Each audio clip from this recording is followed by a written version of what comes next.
Hello, I'm Marvin Larway. I'm here with my team leader, Ethan Levy, and we are developing low-cost capnography as part of the team Capnolyze to make safe surgery accessible worldwide.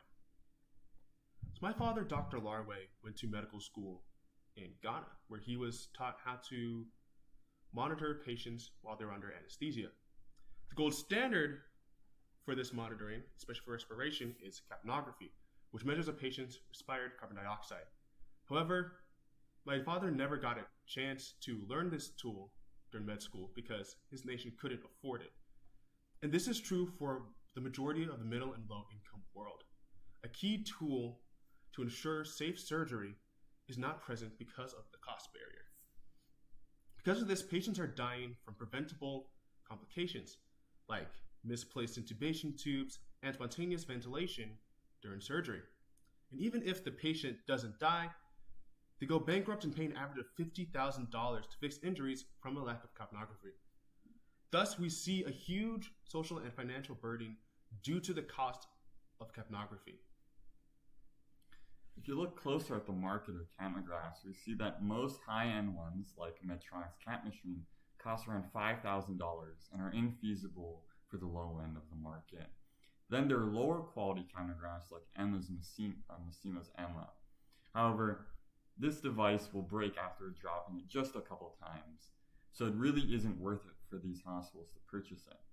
Lastly, there are colorimetric capnographs, which are a one-time use device and don't give you a full waveform. But we're developing a full device at around $500 that can deliver the whole waveform at a high quality.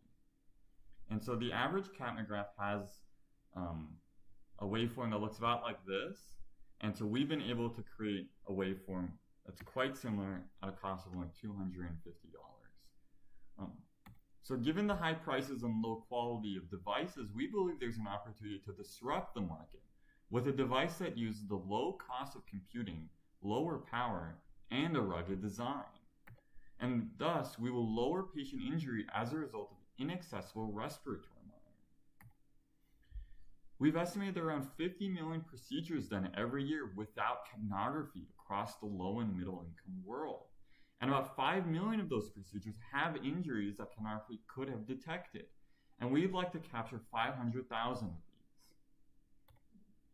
We're a team of BME undergraduates with extensive experience in electronics, mechanical, and software design, and a committee of experts in design, including the director of BME design at Hopkins, 2 anesthesiologists at UND, and a resident anesthesiologist at Vanderbilt, who was the founder of a design team that has also worked on low-cost capnography called RevoCap.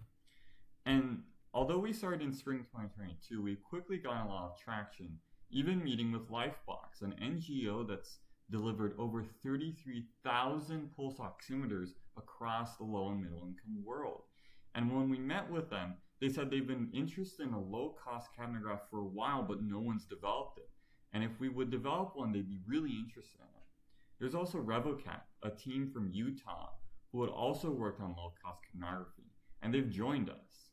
We hope to have a final prototype by the end of the summer and do our first testing in Africa. And we're asking for $5,000 to finish our development and test this first device.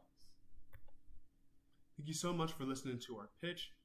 Again, we are part of Team Capnolyze, working to ensure safer surgery worldwide.